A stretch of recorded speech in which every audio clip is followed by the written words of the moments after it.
प्यारे विद्यार्थियों, नमस्कार। आज की कक्षा में हम भारत दुर्दशा नाटक के एक और अवतरण के साथ पुनः उपस्थित हैं और एक और अवतरण की व्याख्या हम आज की कक्षा में करेंगे।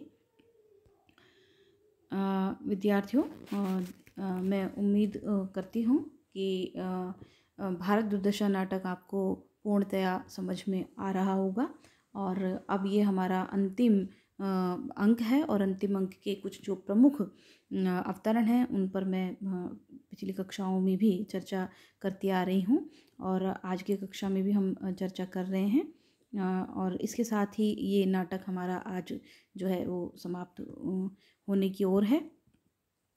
प्रस्तुत जो अवतरण है वह भारत दुर्दशा नाटक के छठे अंक से लिया गया है। पहले हम उसका एक बार वाचन कर लेते हैं। हाँ, अब मैं जी के क्या करूँगा जब भारत ऐसा मित्र इस दुर्दशा में पड़ा है और उसका उद्धार नहीं कर सकता तो मेरे जीने का पर धिक्कार है। जिस भारत का मेरे साथ अब तक इतना संबंध था उसकी ऐसी दशा देखकर भी मैं जीता रहूं तो बड़ा कृतघ्न हूँ।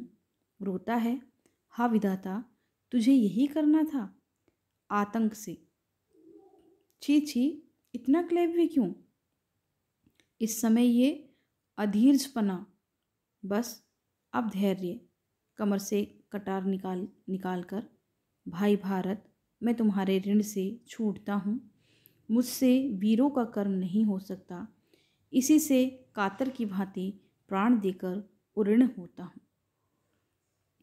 प्रस्तुत अवतरण भारतेंदु हरिश्चंद्र द्वारा रचित नाटक भारत दुर्दशा के छठे अंक के अंतिम भाग से अवतरित है और यह कथन जो है वो भारत भाग्य नामक पात्र का कथन है। वह भारत भाग्य जो है भारत को जागृत करने का, उसे कर्मरत होने का और गतिशील होने की निरंतर प्रेरणा देता है और निरंतर प्रयत्न करता है कि भारत जो अपनी दुर्दशा को प्राप्त हो चुका है वह अपनी इस दुरावस्था से बाहर निकले और जो अज्ञान की निद्रा में भारत डूब चुका है और मोह की निद्रा में या कहें कि अज्ञान की निद्रा में जो सोया हुआ है उसे निरंतर जागृत करने के लिए भारत भाग्य प्रयत्नशील है, प्रयत्न करता है। किंतु जब वह असफल हो जाता है और देखता है कि भारत अचेत पड़ा हुआ है और वह उठ नहीं रहा, जाग नहीं रहा, तो ऐसी स्थिति में भारत भाग्य निराश और हताश हो जाता है और निराश और हताश होकर वह आत्महत्या कर लेता है। तो प्रस्तुत जो अवतरण है, प्रस्तुत अवतरण में भारत भाग्य कहता है कि हाँ, अब मैं जी के क्या करूँगा।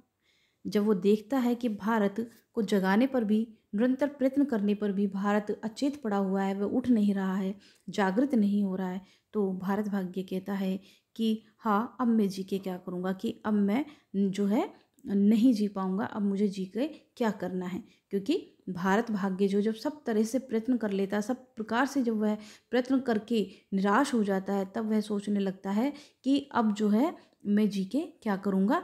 क्योंकि जब भारत ऐसा मित्र इस दुर्दशा में पड़ा है और उसका उद्धार नहीं कर सकते, वह देखता है कि भारत जो मेरा परम मित्र है, मेरा अभिन्न मित्र है, और जब वह ऐसी दुर्दशा, ऐसी मोहरूपी निद्रा में पड़ा हुआ है कि जिसके कारण उसका उद्धार नहीं हो सकता, तो उसकी इस दशा को देखकर मेरे जैसा सच्चा मित्र जो है जीवन धारण नहीं कर सकता या मुझे जीवित रहने का ऐसा कोई अधिकार नहीं है, ऐसा जो है वो भारत भाग्य सोचता है।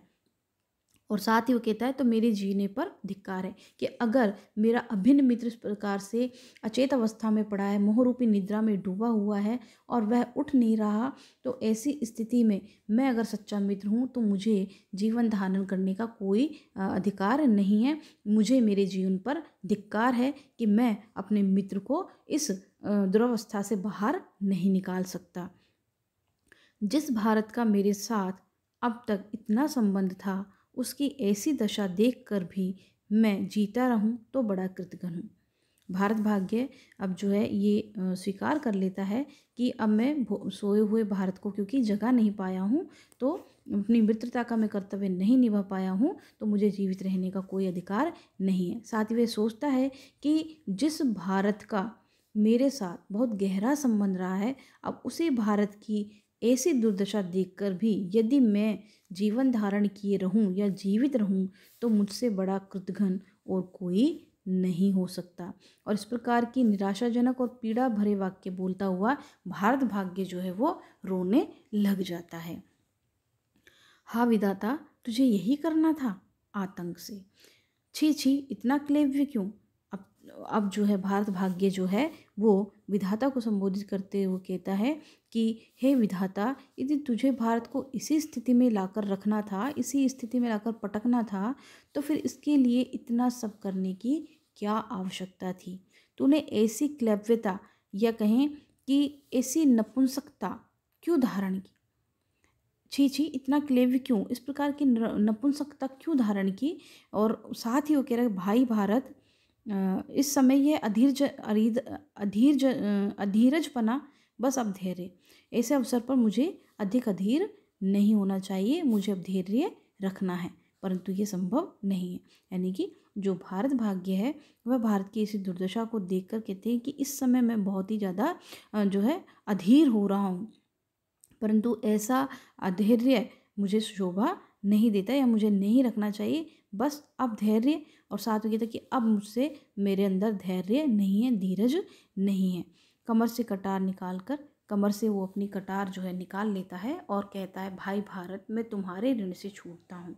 और साथ में जो है कहते हैं कि अब मेरे लिए धैर्य रखना बहुत ही असंभव है, इसलिए भारत भाग्य अंत में कहता है कि हे भाई भारत, अब मैं तुम्हारे ऋण से अपने आप को मुक्त करता हूँ, अब मैं तुम्हारे हित में कोई कर्म नहीं कर सकता। इसलिए क्या करता है वो, इसी से कातर की भांति प्राण देकर उऋण होता हूँ। कह रहा है कि भाई भारत, मैं तुम्हारे ऋण से छूटता हूँ, मैं तुम्हारे ऋण से मुक्त अपने आप को मुक्त करता हूँ और मुझसे वीरों का कर्म नहीं हो सकता। यानी कि अब मैं कोई वीरोचित कर्म नहीं कर पा रहा हूँ और मैं तुम्हें अपनी इस अचेत अवस्था में, मोह रूपी निद्रा में जो तुम पड़े हुए हो, तुम्हारा उद्धार मैं नहीं कर सकता हूँ। इसलिए अब मैं एक कायर की भांति अपनी इस कटार से अपने प्राण देकर तुम्हारे ऋण से अपने आप को मुक्त करना चाहता हूँ। और ऐसा कहकर जो है भारत भाग्य स्वयं अपने सीने में जो है वो कटार घोंप लेता है।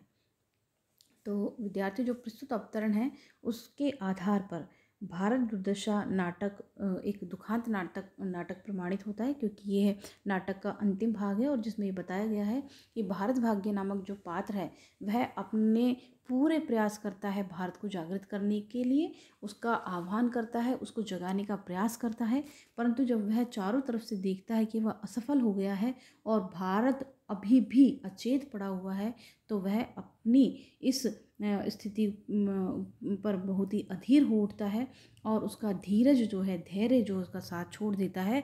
और उसे लगता है कि अगर भारत की दुर्दशा रही और फिर भी अगर मैं जीवित रहा, तो यह मेरा जीवन जो है वो निरर्थक होगा और मुझसे बड़ा कोई कृतघ्न नहीं होगा। और इसलिए निराशा से घिरकर भारत भाग्य जो है स्वयं को जो है स्वयं के सीने में कटार घोंप लेता है और आत्महत्या कर लेता है। परंतु इस पद के इस जो अवतरण है, इस अवतरण के आधार पर जो नाटक है वह दुखांत नाटक यह जो बन जाता है, दुखांत नाटक के रूप में, एक ट्रेजेडी के रूप में भारत दुर्दशा नाटक लिखा गया है। परंतु नाटककार ने जो ये अंत में जो भारत भाग्य को जो निराशाजनक स्थिति में दिखाया है, तो वहाँ नाटककार का उद्देश्य निराशा का संवर्धन करना या कहें कि निराशा के भावों को प्रोत्साहित करना नहीं है, अपितु वे इस नाटक के माध्यम से तत्कालीन परिवेश और सामाजिक स्थिति का यथार्थ निर्दर्शन करना चाहते हैं, दिग्दर्शन कराना वो चाहते हैं और ये बताना चाहते हैं कि अगर इस अवस्था को प्राप्त हुआ भारत आज भी सचेत नहीं हुआ, आज भी जागृत नहीं हुआ, तो भारत का भाग्य समाप्त हो जाएगा, भारत जो है वो डूब जाएगा, भारत रोहित हो जाएगा और भारत को उस अनिद्रा से उस मोह की निद्रा से, उस अज्ञान की निद्रा से निकालने वाला कोई नहीं होगा। इसलिए जो है उन्होंने इस नाटक के माध्यम से भारतवासियों को जगाने का प्रयास किया है और एक ऐसा दर्दनाक दृश्य उपस्थित किया है कि अगर भारतवासी अभी भी नहीं संभले, अभी भी वो अपने आप को व्यर्थ के बाह्यडंबरों, कर्मकांडों, प्रपंचों से दूर नहीं कर पाए, तो भारत की ऐसी स्थिति हो सकती है।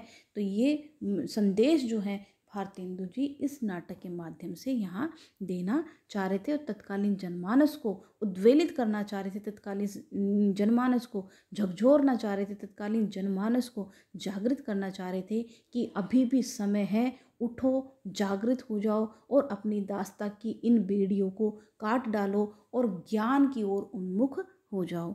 तो इस प्रकार से जो प्रस्तुत जो अवतरण है वह इस नाटक का एक अंतिम अवतरण है और इसके साथ ही नाटक समाप्त हो जाता है। तो विद्यार्थियों, आज की कक्षा में हमारा नाटक भारत दुर्दशा नाटक जो है उसका यह अंतिम अवतरण था, जिसकी हमने सब प्रसंग व्याख्या की।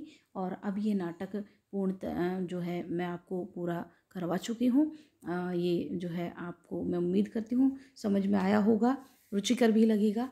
और अब जो है आप घर पर बैठकर इसका पुनः एक बार पुनरावृत्ति करें इसकी और इसको फिर से पढ़ें। और अगर आपको कहीं कोई परेशानी आती है, कहीं कोई समस्या आती है, तो आप मुझसे जो है जुड़ सकते हैं ऑनलाइन। जो हमारे वीडियोस के माध्यम से तो हम जुड़ ही रहे हैं, व्हाट्सएप ग्रुप के माध्यम से आप जुड़े हुए हैं और व्हाट्सएप ग्रुप के माध्यम से आप अपनी कोई समस्या हो तो मुझसे आप शेयर कर सकते हैं। आगे हम अगली कक्षाओं में एक अगली जो पुस्तक है उसके साथ अगले हमारे पाठ्यक्रम में जो इकाइयाँ लगी हुई हैं, अगले हमारे जो सिलेबस है उसके अकॉर्डिंग हम आगे की कक्षाएं भी लेंगे। आज की कक्षा में विद्यार्थियों इतना ही, अगली कक्षा में पुनः उपस्थित होंगे। तब तक के लिए धन्यवाद।